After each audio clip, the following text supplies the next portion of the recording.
A Google search, a YouTube video, a connected Nest device, and hundreds of Google Cloud services all give you a response in a fraction of a second. But what really happens when you click search, send a request, or say, "Okay, Google"? Well, your message travels over the public internet and into Google's global fiber network.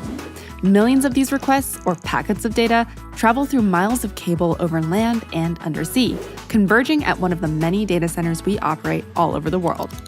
But besides delivering quick results back to you, what exactly is a data center? A data center is a building with powerful computers used to run a company's services. It's where information is processed and made available. Data is stored, managed, and disseminated across these computers, and network infrastructure is installed to support web apps, databases, virtual machines, and more. Often, organizations start with their own modest buildings made up of a few server racks, which requires maintaining these systems, paying for cooling, and handling increasing demand.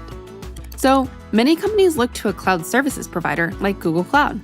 These providers' data centers have evolved into large campuses of multiple buildings. Hyperscale data centers, made up of tens of thousands of servers, process big data, support cloud computing, and serve billions of users for services like Chrome, Maps, Gmail, Search, and Google Cloud. In the cloud world, companies and users can benefit from this scale because of a special thing called multi-tenancy. This means customers can share the resources of each server in a data center, like tenants sharing common resources of an apartment building.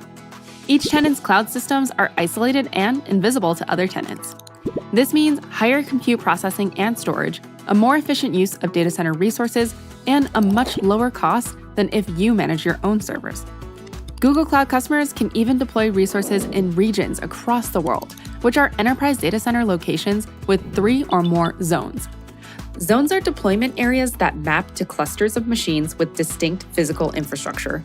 Companies can deploy workloads across multiple zones to help protect against unexpected failures, something you can't always get with a single private data center.